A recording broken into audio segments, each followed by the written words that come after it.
Hello, and welcome to Prolife Primetime News. Today is Friday, October 14th. I'm Teresa Watson. And I'm Leslie Palma. In our top story tonight, we will introduce you to an 87-year-old death camp survivor arrested by the FBI for her pro-life activism. We will hear from Jarrell Godsey, president of Heartbeat International, on the unsubstantiated attacks by Yahoo Finance. Teresa will bring you the story of Congresswoman Tulsi Gabbard, who is quitting the Democratic Party, and all of the political news that occurred this week.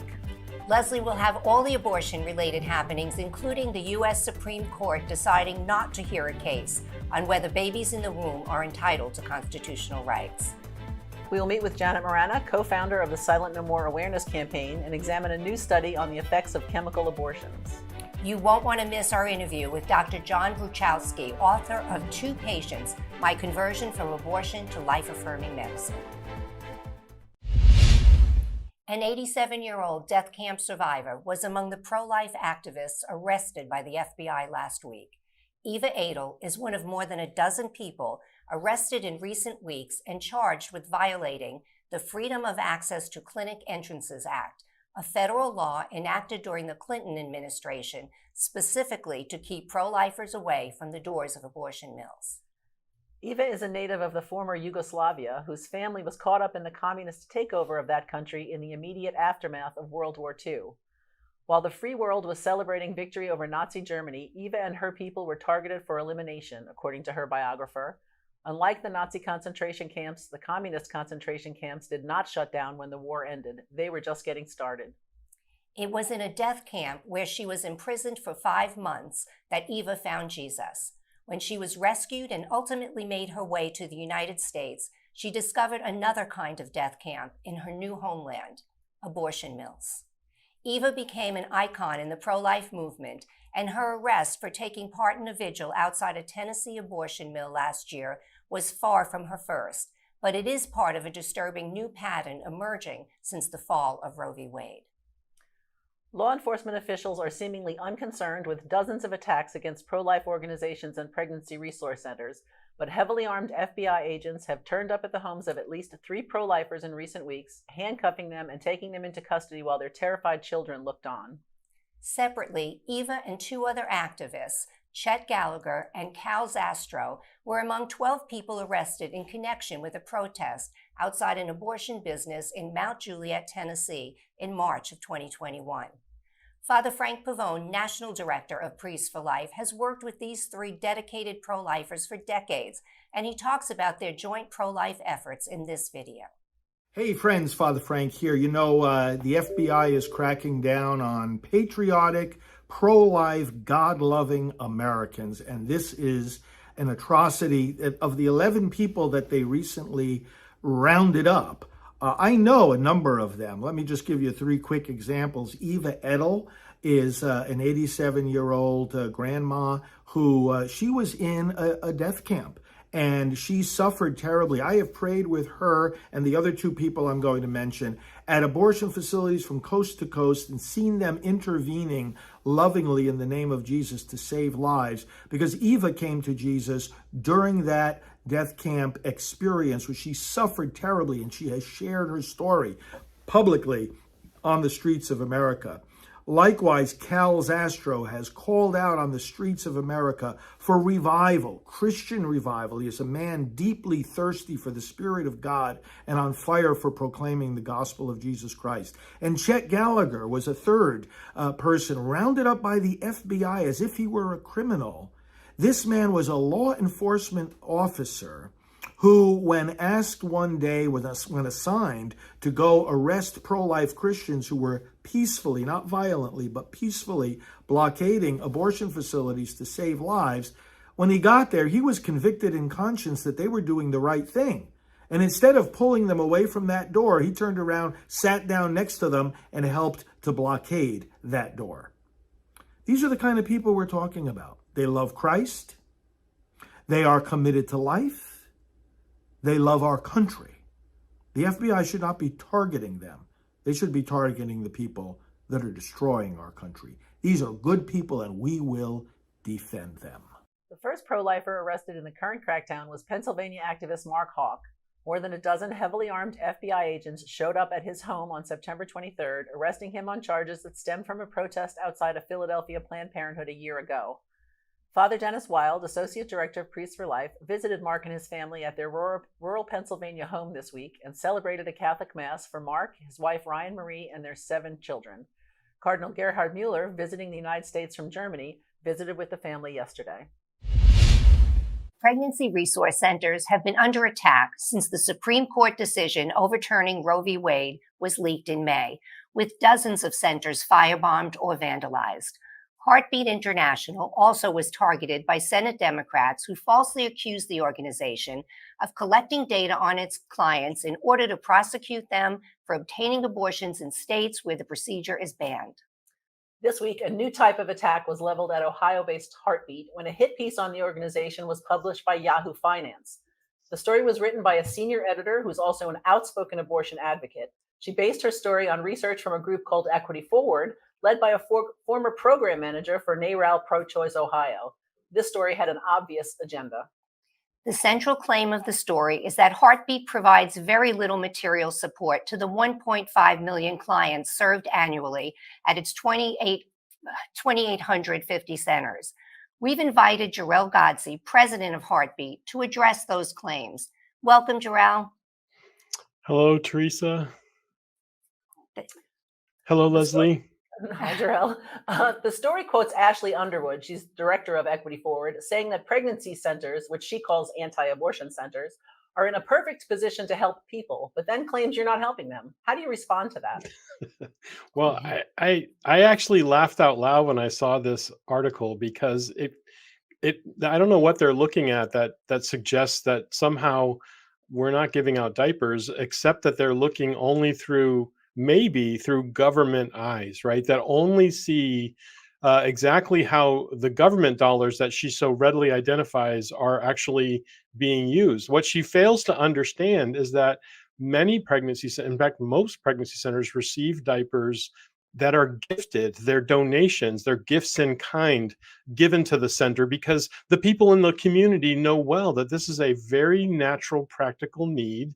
And pregnancy centers are conduits for these types of charitable needs. What she apparently wanted to see was, well, we've been given money by a state government and we are going out and purchasing those diapers. If the government wants to provide diapers, then they can direct purchase those far more inexpensively. But this is really a case of I think the term lately has become public-private partnerships. Like that's the really cool term. Well, we've been doing this public-private partnership in pregnancy centers for decades, right? We've been doing this because there have been a little bit of public money and a lot of private giving going to help women who need this kind of help. Wow. Well, Jarrell, you've been in the pregnancy help movement since you started as a volunteer back in 1988. How has the movement changed over these decades?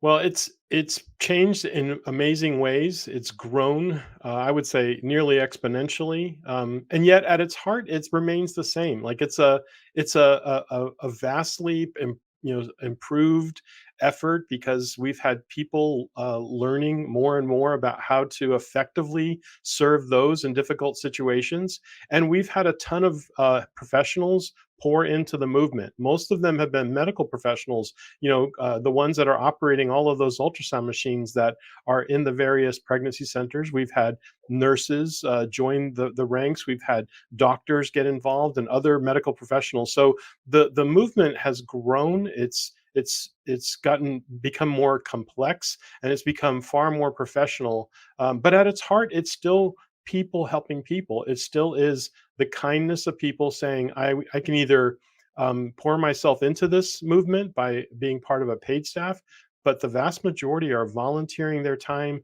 giving of their time. That's a gift that, by the way, they can't get back. That's one of the most precious gifts that we all have is our time. And that is being done in amazing ways all across the country. But Jarrell, pregnancy centers are often portrayed in the media as fake clinics that lure in unsuspecting women who think they're going to abortion businesses. Is there any validity to that claim? And what are women looking for when they come in for help? Well, this is another narrative that kind of gets crafted, and frankly, it's offensive. You know, it's offensive on its face because the the feminist movement suggests that women are strong and capable, and we believe that. We actually operate with that understanding because we know that to be true. They call us fake clinics, and by their definition, the word clinic apparently must provide abortions or birth control. And if that is our definition of clinic, then there are a whole lot of actual hospitals and trauma centers that don't provide either of those and would be considered fake by that definition. Of course, we don't provide those things because they're antithetical to our beliefs. We know that women can do better than abortion. The truth is that these are professional healthcare individuals. They come in either as licensed nurses or credentialed ultrasonographers or medical doctors and everything in between. We have even licensed counselors. And this is a tremendously professional group. Some, again, are part of paid staff, and others are donating their time out of the kindness of their heart. But this is one of the most amazing things to hear somehow, that they are fake. They're not fake. They're true. They're providing true service, true care, and in truly a professional way. So, what are women looking for when they intentionally find their way there? Well, often they really are looking for information. They're looking to understand what are their options, and this is one of the travesties of the abortion industry. We know that more than 9 out of 10 women who walk through the door of a Planned Parenthood, say as the largest provider of abortion in our country, 9 out of 10 women will walk out without their baby. So we know that that's a product that they're selling. And when we look at the pregnancy centers, we see the reverse. We see more than 8 out of 10 pregnant women that walk through the doors of a pregnancy center will choose life. Now, I know that there are some that walk through those doors, their doors, believing that the abortion is their only option. But I also know that there are those that walk through their doors that are unsure, unclear, and don't know. And you know what? They are sold an abortion. Whereas when they walk through the pregnancy center, they're able to understand and evaluate all of those options, because we're not afraid to talk about abortion. We talk about it in the sense of what it is, what it does, what it requires, and what happens after the fact. And then we also present the other choices, by the way, choosing to parent or getting to choose the parents through adoption. So these are choices that we wish were being displayed in the abortion industry, but in fact are talked about as a range of options within the pregnancy help world. Yeah. Well, thank you so much, Jarrell, for clearing up those false claims and for taking the time to be with us. And we surely thank you and Heartbeat for everything that you're all doing to help mothers choose life.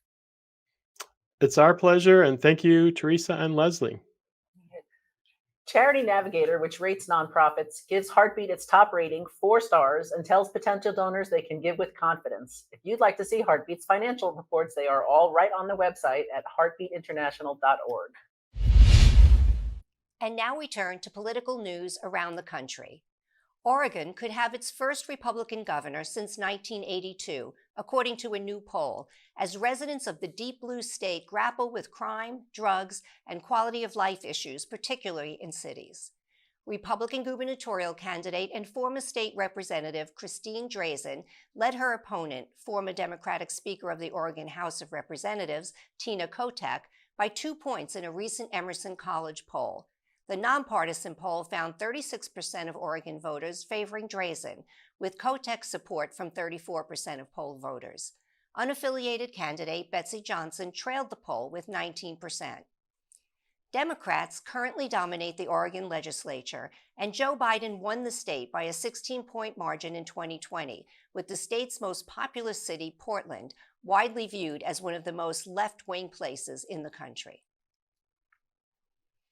Minnesota's bishops released a statement calling on Catholics to make how a candidate will work for prenatal justice a preeminent consideration as they enter the voting booth November 8th. Prenatal justice is not simply being anti-abortion, though that is the foundation of the pro-life witness, the bishop said in the statement posted on October 5th on the Minnesota Catholic Conference website. Prenatal justice means establishing right relationships between the mother and the unborn child in her womb, between society and the unborn child, and between society and the mother and father of the unborn child. As life begins in the womb, so must justice, said the bishops of the Archdiocese of St. Paul and Minneapolis. Election officials in Florida are scrambling to limit Hurricane Ian's impact on the election. Despite the widespread flooding and damage caused by the hurricane, election officials were able to meet the deadline to mail ballots to voters for this year's midterm elections. Mark Early, election supervisor in Leon County and president of Florida's Association of Election Supervisors, said all of the counties managed to meet those deadlines. However, many of the ballots will have no place to go. Tommy Doyle, the election supervisor in Lee County, where Ian made landfall in Florida, said the post office will attempt to deliver, but there are places they can't deliver to. In fact, they can't even get to them. In that case, Doyle said the Postal Service has alternate sites for people to pick up their ballots for up to 10 days after the attempted delivery. Governor DeSantis said the state is waiting to hear back from counties affected by the storm. He says Lee County in particular is expected to propose solutions for how the state could help, including establishing voting centers that would allow displaced residents to vote anywhere in the county. DeSantis said there is precedent for such centers on Election Day following a hurricane. In general, though, he said he doesn't want to make too many changes to how elections are normally run. I want to keep it as normal as humanly possible, he said in a news conference. I think the more you depart, it creates problems. Doyle says it is already clear that a green light on vote centers on Election Day is very necessary in Lee County, and he's hoping that it will soon be worked out. Even small changes to how elections are run could have an impact in Florida, where election margins are usually very slim. DeSantis is among the candidates on this year's fall's ballot as he seeks re-election in Florida. DeSantis won 60% of the vote in Lee County in 2018 when he was first elected. Former Democrat Congresswoman Tulsi Gabbard announced on Tuesday that she is quitting the Democratic Party and pointed out how it is now under the control of radical leftists. Gabbard made the announcement on Twitter. Here is a video in which she talks about her reasons for leaving the party.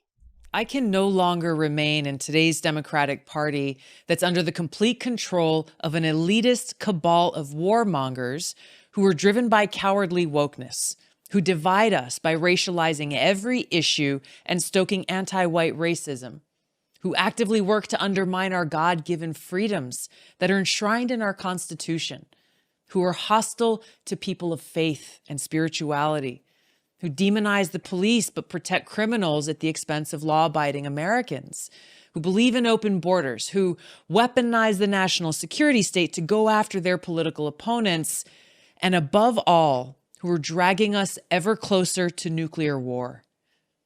Now, I believe in a government that's of the people, by the people, and for the people. Unfortunately, today's Democratic Party does not.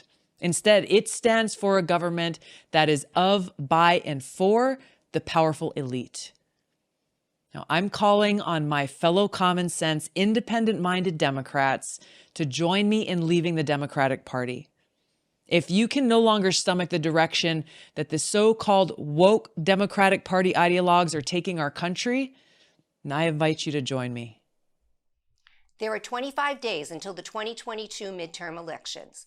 For comprehensive information on the upcoming midterm elections, please visit prolifevote.com. And that's political news in a nutshell. On Tuesday, the United States Supreme Court decided not to hear a case on whether babies in the womb are entitled to constitutional rights. The case originated in Rhode Island, where two pregnant women and the group Catholics for Life challenged the state's 2019 Reproductive Privacy Act, saying it stripped the baby's personhood rights guaranteed under the 14th Amendment of the United States Constitution. The Rhode Island Supreme Court affirmed the ruling of a lower court that found the unborn do not have these due process rights. The Supreme Court decision not to hear the case leaves the 2019 law in place. While abortion advocates celebrated the court's inaction, Father Frank Pavone, National Director of Priests for Life, said he was not surprised the justices sidestepped the case. We know the unborn are persons, Father Pavone said, and in the Dobbs decision of June 24th, the Supreme Court gave us, the people, and our elected representatives at every level of government, more of an opportunity to bring public policy into line with that truth than we have had in 50 years. In other words, the court has just told us that this is a matter for the people to decide. In fact, the court in Dobbs went out of its way to point out that the door is open for the law to divine personhood from conception. Archbishop Gabriele Caccia, the Vatican's representative to the United Nations, on Monday issued a statement critical of abortion and support of a parent's rights during a meeting of the Committee to the General Assembly. The Archbishop's statement, read by his deputy, highlighted the family as the foundation for children's well-being and parents as the primary providers, protectors, and advocates, and he stressed that efforts to protect the rights of children must support and strengthen the family. The statement also said that, quote, promoting and protecting the rights of children also requires the rejection of all practices that reduce the human person to an object. This mentality undergirds the practice of abortion, which treats children as discardable, including in instances of sex-selective abortion or abortion on the basis of disability. The Archbishop rejected the practice of surrogacy, saying it turns a child into the mere object of an absolute desire to be satisfied and cannot be justified by sympathetic motivations. A child is not something owed to one, but is a gift.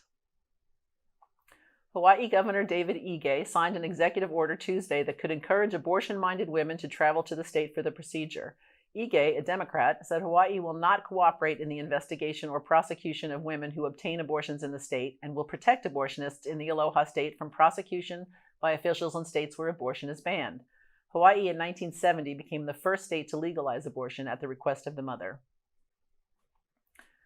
The abortion landscape changed again last week. Abortionists are back in business in Arizona, where a judge granted an emergency stay on the state's near-total abortion ban enacted on September 23rd. Babies will be legally aborted in the state at least until November 17th, the earliest date the Arizona Court of Appeals can decide on a legal challenge to the law brought by Planned Parenthood Arizona. In Ohio, the heartbeat law remains blocked indefinitely by a county judge who said the law signed in 2019 by Governor Mike DeWine violates the state constitution. The state attorney general will appeal. The governor, a Republican, holds a double-digit lead over his Democrat opponent in his bid for election to a second term. Last week, the group Support After Abortion released a study that analyzed women who obtained chemical abortions. Chemical abortion, approved for use in the United States in 2000, involves two drugs, mifepristone and misoprostol. The combination of the two drugs is called RU-486. Mifepristone is designed to kill the baby in the womb. Misoprostol begins contractions that will lead to the dead baby being expelled from his or her mother. The drugs can be taken up to the 10th week of pregnancy. The key findings of this study were 34% of women who obtained chemical abortions said that their outlook on themselves or their decision changed negatively since their abortion. 24% reported that they searched for help after their abortion experiences, and 39% of women did not seek help, but said that they could have benefited from talking to someone. Many studies on the psychological impact of abortion are criticized for relying on volunteers who often have strong opinions about their own abortion experiences. However, this study found women who obtained chemical abortions through a random sample. A chemical abortion is an excruciating procedure. Many of the women who are part of the Silent No More awareness campaign have experienced this type of abortion. Here is Lana sharing her testimony about the effects of taking RU-486 to end her pregnancy. My abortion was one of choice. There was no trickery. No misguided judgment or coercion. It was me, a college-educated 25-year-old woman, about to begin graduate school, with a boyfriend of over a year who loved me and supported me in everything. My thoughts at the time were so selfish as I researched my choices and finally stumbled upon medical abortion. RU-486 was inexpensive and non-invasive, and I assured myself, more humane for the baby. The process was so easy, so simple, that it hardly conveyed the gravity of the truth. Just 2 pills and suddenly my period would return and life could go back to normal. It never did. The next few days, I sat in the shower, watching life stream down the drain. But it was the next few years that really brought the hurt of our decision to full fruition. The graduate degree that I wanted to pursue instead of motherhood was never finished. Creation wasn't just halted in my womb, my writing suffered as well. And the boyfriend that I wasn't so sure about became my husband. And our decision years earlier haunted our relationship. Neither of us ever forgot our child, and instead became vividly aware that it wasn't just some problem that a procedure could take away. I am standing here today because I believe in the healing power of the truth. And the truth is that millions have been killed legally in this country through abortion since 1973. My daughter, Isabella, was one of them. And the truth is that a piece of my husband, Christian, and I died on that day too. But God brought us back to life. And it was so simple, so easy to return to God's grace that I hardly believed myself deserving of it. But one of the things that I was certain about was that our child's death could not go down in the history books silently, a secret hidden away, never to be shared. The truth deserves more than that.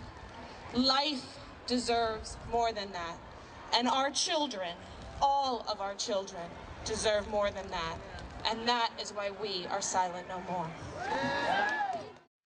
We have invited Janet Marana, the Executive Director of Priests for Life and co-founder of the Silent No More Awareness Campaign, to join us today. Welcome, Janet. Thanks for having me. As the co-founder of Silent No More, and with your years of experience helping women who choose abortion, are you surprised by the statistics in this report? Well, no, because I know by the testimonies we get, first of all, we are getting the testimonies from chemical abortion or medical abortion, like the abortion industry calls it, quicker than surgical abortion. And people have been asking us, well, why is that? Because the woman, she becomes the abortionist, because she's the one, well, she takes the first pill inside the abortion clinic, the second pill she takes at home. And then her bathroom becomes the abortion clinic. So all the guilt, all the, problems come to her alone. Whereas surgical abortion, the women can point at, it's that abortion clinic that did it, that abortion doctor that did it. But now they're the doctor, their home is the clinic. Well, Janet, you wrote a recent book, Everything You Need to Know About Abortion for Teens, right? Mm-hmm. Okay.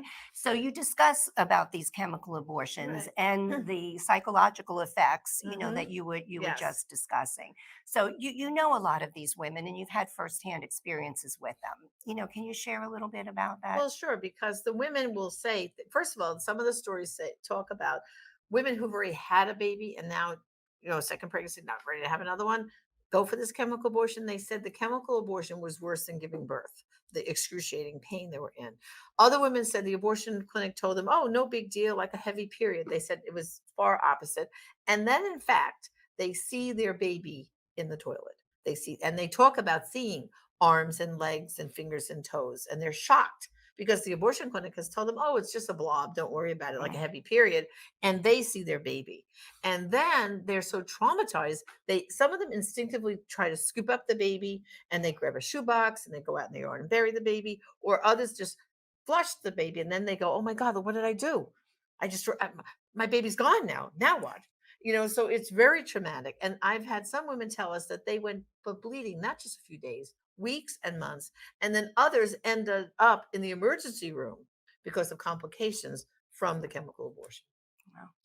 Well, as of right now, chemical abortion is about 54% of the abortions taking place in this country. And it's going to grow, I think, since Roe v. Wade was overturned, because there's hysteria in the abortion industry and they're figuring out ways to mail pills to women.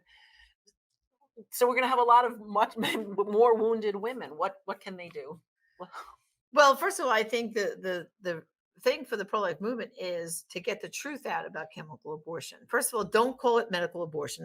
That's their words, not ours. It's a chemical abortion. These chemicals are bad for women, bad for the baby, but bad for the women too. And repeat the stories of what happens to the women and how bad is this. The other danger about the chemical abortion is so many of these women are taking it with no medical advice, really. Right? Think about, why would you take such a medicine like this? There's no medical history. How does this affect women who are diabetics or have other medical complications taking this chemical abortion? So it's a real sound the alarm that this is not good medicine for women, because it's not medicine at all. I mean, you can't even get antibiotics without going first to the urgent care, right? And yet you can get this dangerous drug that's going to kill your baby and give you all these problems and complications without any kind of medical history or medical advice at all. It's incredible. Well, Janet, we know that you'll come back and talk. There's a course. lot more about I this. could talk a lot about Yes, this topic. we have a lot, But I but- just want to remind them, just go to abortiontestimony.com. Click off RU486 on the search engine, and you can start reading for yourself. Please spread those stories of the destruction it does, always to the baby, but to the mother too. And Janet, where can people go to get your new book? Oh, just go to abortionandteens.com.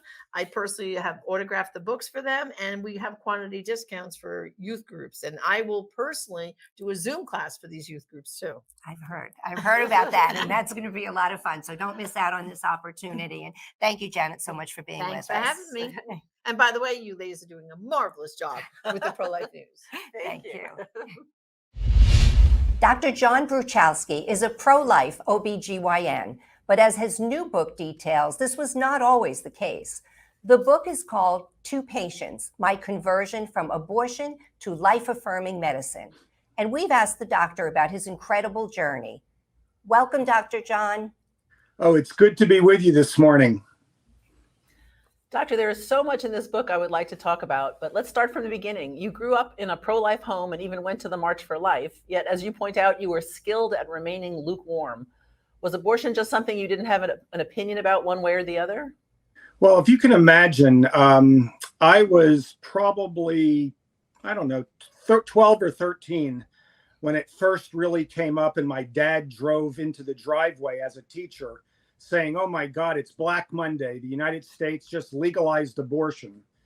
And so I always knew it was wrong. We said the rosary every morning in our, before school. But as you got more and more into education, you really became lukewarm over that particular issue. It was really the commentary of it's a woman's right, it's now the Constitution, and we need this for happiness. And as you go through high school and college, you had friends who were commenting on that. And then you had professors talking about social justice and kind of situational ethics, where you have to make tough decisions. God understands. And so it really was lukewarm. Well, Doctor, I can understand that. We actually have a T-shirt here that says social justice begins in the womb, but we do understand what the liberal media talks about. But you did your first abortion as a third-year medical student, I believe. What was that like? Right. It was somewhat daunting. The professor who taught me this guided me through it. He was a very good teacher. He knew that my background gave me some hesitancy, but he knew that I wanted to be the best OBGYN I could be, meet women where they were, provide some freedom for their reproductive health. And he just guided my hands through it. And it was one of the earlier abortions where you don't have to count body parts. It was a very similar to a D&C that we do for a miscarriage. So I knew that there was life there, but it was very early and the mother didn't want it. And this was a patient of his, and he was just trying to introduce me because I wanted to be the best OBGYN I could be, because the status quo for the last 50 years is if you believe in a woman's right to choose and you believe that women need reproductive freedom, you ought to either refer or provide abortions. And it's abortion on demand for any time, at any time, for any reason. So growing up in a good Catholic family, a good Polish family, we're not ideologues, but that lukewarmness just pulled me into that world of providing abortion as if it was good medicine. Well, you describe having a sort of Dr. Jekyll and Mr. Hyde life a little bit later on, I think, in your medical training. You would be aborting babies at work and volunteering at a pregnancy resource center in your off hours. How did that come about, and how were you able to reconcile the two? So yeah, Leslie and Teresa, God has a funny way of hounding us, of finding us. And he knew that I just wanted to be an excellent physician. Now, by that point in my career, I was already beginning to do earlier and then later and later abortions. And they were becoming harder and harder to do because I had to count body parts. I had to induce the fetus. And then if the mother didn't want it and it came out alive, you had to do things like put it in a can, the bucket on the floor, and just cover it up with a towel, because it really wasn't considered wanted or welcomed or even human. And so this cognitive dissonance, I became more and more, I had to steel myself internally where my heart was. Now, I'm in my residency and I'm just being a normal resident. I'm doing much more than just abortions, but I was doing them the first 2 years. I'm driving to Virginia Beach, Virginia. I drive by a pregnancy resource center, mostly run by the First Assembly Church nearby. And we prayed at night for women to come in and find an alternative to abortion. And I was so lukewarm and so self-centered that I didn't even tell them at first.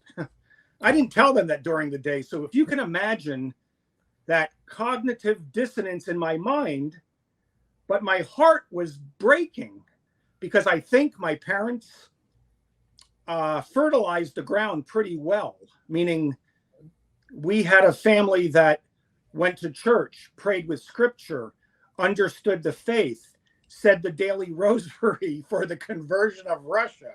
And in my lifetime, stuff happened. Yes. So, but here I was splitting. I mean, I began to question, because by this point, the medical literature was beginning to come in that abortion might cause preterm birth, might cause mental illness, might cause breast cancer. So the medical literature was there. And the vast majority of people are just kind of lukewarm. They just kind of go through these, they just kind of go through the options. Well, if I can't provide it, I'll give it to somebody else. And that's what the status quo is. And that's what we're being pressured to now. But here I was in a pregnancy center at night. And it was this dynamic that the Lord put me in when he then provided some real interesting and holistic and healthy and faithful people in my life. Well, Doctor, I can't imagine the conflict, that you were experiencing, but you had two religious experiences, one in Guadalupe, Mexico, and the other in Medjugorje. It seems you ignored one and paid attention to the other. Can you tell us about that and how you arrived at the decision to finally stop doing abortions? Yeah, sure. And I love the question, because I really want this book to show people healing, God's mercy. It's for patients and providers. There is a better way. And so the first time, it was between medical school and residency.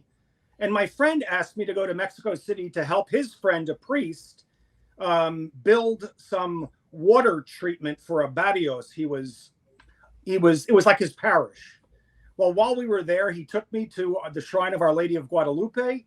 And in the middle of the day, in a very crowded, amazingly crowded basilica, there were people of all ages, all strata, totally in reverence of this image that I remembered as a child.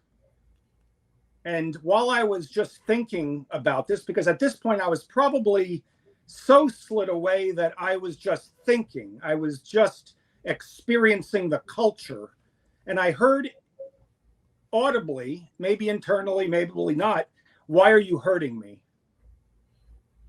And it was clear, it was direct, and it went, as you all know, somewhere deeper. And I said, it's got to be the heat. It's got to be the beer that I had at lunch. I walked away. So recently at Mass, we were talking about, if today you hear his heart, hardened, if today you hear his hardened, not your heart. Voice, hard heart. Well, that was me. And I just walked away. This was a cognitive. No, come on, man. I don't believe that. So now let's fast forward to that place where I was split, that cognitive dissonance, that heart hardening, the data beginning to show that it's not as healthy as we once thought, if the data was ever true in the first place. So in 2 rooms side by side, I'm saving a baby at 22 weeks, 23 weeks, and I'm killing a baby at 22, just based on what the mom wanted. Wow. So if you can imagine, I'm a busy OBGYN, I'm on labor and delivery, I'm taking care of the people I've been given. In one room, the mom wants everything done, and I'm using medication and gravity and conversation and compassion with her. I mean, I'm engaging her and doing everything I can, and that is now no longer a fetus, it's her baby, it's her unborn child. In the next room, the mother's like, no way, I don't need this. It's becoming too much of a hassle. Please just get rid of it. I didn't take a good history, and I broke her water and just ended it with medicine. Oh. Out comes the baby. I pick it up by its head. I put it on a scale because it looked bigger than I thought. And lo and behold, it was over 500 grams. In the state of Virginia back then, that's considered a human life that must be going to that goes to the pathology department, or goes to can go to a funeral home if that's what the mother wanted. Under 500 grams, it's a product of conception. I have to hit the button and now call in the NICU doctors. That's the neonatal intensive care nurse. And I'll be darned. She comes in with her team to resuscitate this baby, no matter what the mother wanted, because it was over 500 grams and it was her patient. She says, John, stop treating my patients as tumors. Oh. And she said it directly eye to eye. And that's when she said, I want coffee tomorrow. Next day at coffee, I was wondering what she wanted. She goes, you have 2 patients in there. You as an OBGYN have treated 2 patients for all of time. You've always cared for 2 patients. And now you're better than this, John. You're better than this. I know the patients who line up to talk to you at your clinics. You're really good at listening. You're really good at hearing their story. You're really good at diagnosing and treating. But in this case, what are you doing? She said, I just got back from a place called Medjugorje. I know that you don't go to church, but hey, give it a shot. It's a pretty amazing place. 2 days later, my mother calls and says, hey, what do you want to do for winter break? I want to go to Yugoslavia. Oh, you want to go to Dubrovnik? Oh, you want to go to Medjugorje? And I thought, twice in 1 week, that's too much of a coincidence. Yeah. So I went. We went on a communist airline. I got there, and there were only a few pilgrims there at this point in the late 1980s. I was a second-year resident. I was on my winter break. I had just, I was doing everything that I was already doing up to that point.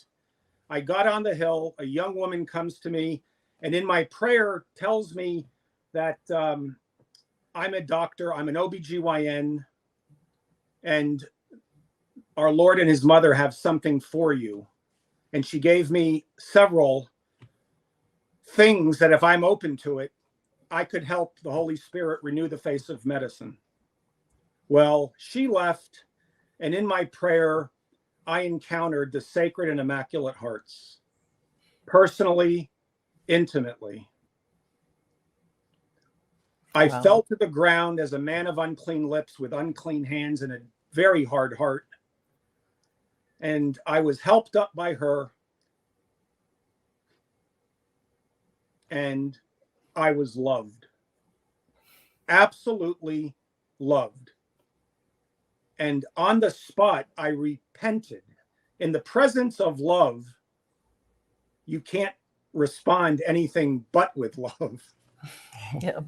If you know what I mean. And that prayer was so profound that it was almost like scales coming off my eyes right then and there when I went back down. And that's when I heard again the voice, Johnny, practice excellent medicine, be the best you can be, see the underserved daily, And oh, by the way, follow the teachings of my son's church in scripture and tradition.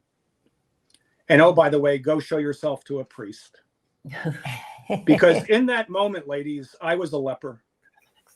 So anyway, I go off the hill. I go to confession, which was unbelievable. I mean, to say it's been decades and to tell them that I tore apart unborn children, the Lord's mercy is so wonderful and so liberating, both for the doctor as well as all women who've suffered this affront.